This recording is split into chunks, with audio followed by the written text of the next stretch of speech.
Oh, where do I begin?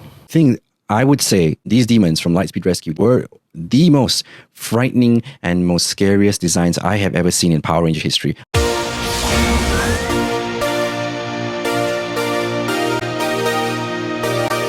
Hey Synthsiders, welcome back to my channel. So today we're going to do something a little special and we're going to talk about Lightspeed Rescue. It's Lightspeed Rescue's anniversary last week and I know this video is a little bit late, however I had to do this video and here we go. Before we continue, I would just like to ask your humble help to like and subscribe this video. And don't forget to comment below if you have any interesting feedback. I would love to hear it. And now let's move on. When I was a kid and when I first saw Lightspeed Rescue, it was a series of a lot of new things that have never been done in Power Rangers before. Out of the many things that I noticed was, this is the first time that the Power Rangers actually used a rescue force setting where they're just normal civilians, normal humans just like you and me, set out to fight demonic forces that have never been seen before in the Power Rangers lore. Because as we know, a lot of the villains before were alien based and this is the first time that the villains are from a demonic spiritual world sort of setting. Literally here we have human beings, civilians, normal civilians using man-made technology to fight against the dark forces from another world. One of the few things that I noticed when I watched Lightspeed Rescue on my first run as a kid, first of all, the man-made settings, the man-made arsenal, weapons, suits, all these sort of things were all man-made, and never before in Power Rangers history has that happened, because in the prior seasons all that stuff were made by alien beings such as Zordon and whatsoever. This was the first time that we saw something happen like this, and people that were under the suits, Carter, Dana and the rest of them were all just human beings doing their normal jobs, and they were recruited, not teenagers with attitude, but civilians with real jobs. So all of these guys came together with one motive, is to protect the humankind from demons. And speaking of the demons, oh, where do I begin? These demons, oh man, I would say these demons from Lightspeed Rescue, these monsters were the most frightening and most scariest designs I have ever seen in Power Rangers history. I mean, take a look back in time, back from Mighty Morphin till now, where, I think the only scariest villain that I saw was Lord Zed and Discordia from Season 3 of Power Rangers. And these guys are on a whole new level. Literal demons. They had the horns, the eyes, the fangs, and they look like some stuff out of nightmares. And who can forget about Queen Banshira? When Queen Banshira first appeared, I knew the Rangers were going to be in a big freaking mess, because look at her, man. Just look at her eyes, look at her face, the stuff of nightmares. I remember I had some sleepless nights after watching her on screen. Look at how heartless she is, from the point where she could literally condemn her own son to hell, force Diabolical to shoot his own friend, consume Vipera and become part of her body to become a bigger super being. Come on, that hits all the spots of the worst villains. And I thought Trakeena was bad.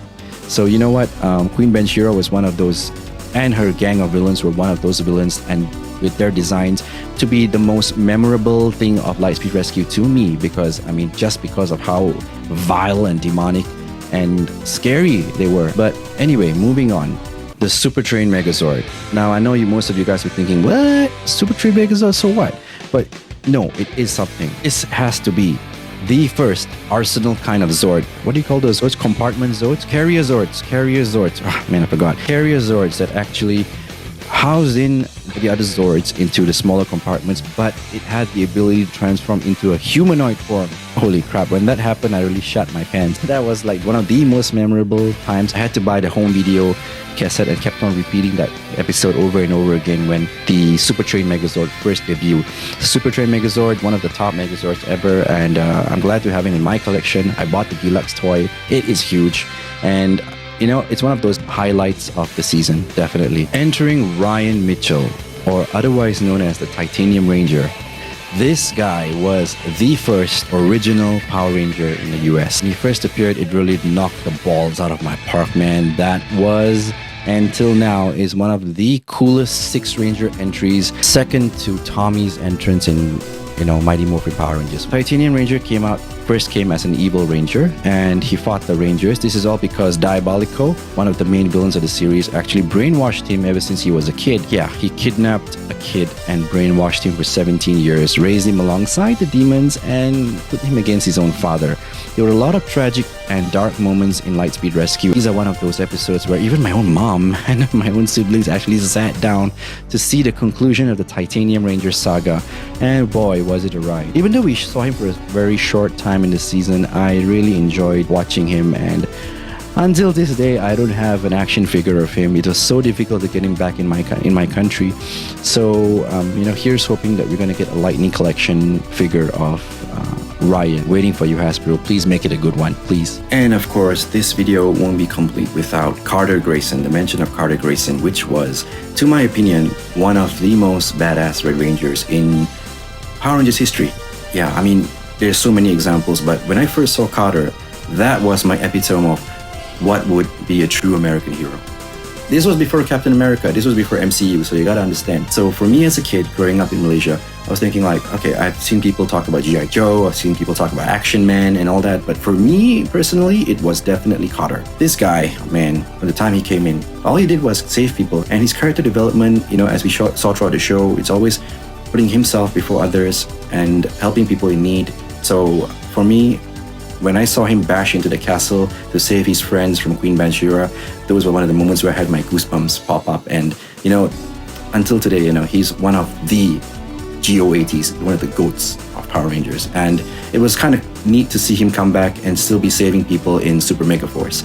Here's to hoping that he'll come back in more future installments. And an honorary mention to the Lightspeed Rescue theme song. Guys, I know a lot of you guys have your own taste about, what you like and what you don't.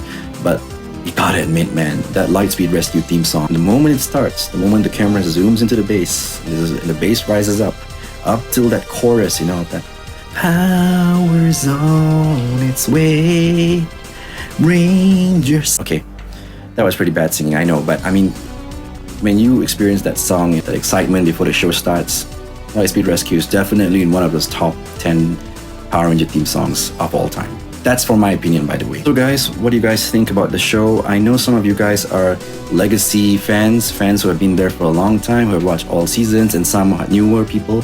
Have you watched Lightspeed Rescue? Did you like it? What you didn't like about it? Please comment below and let me know, because I want to make more videos based on your comments, and maybe we'll talk about it down below. So don't be shy, leave some comments below, and see you guys till next time.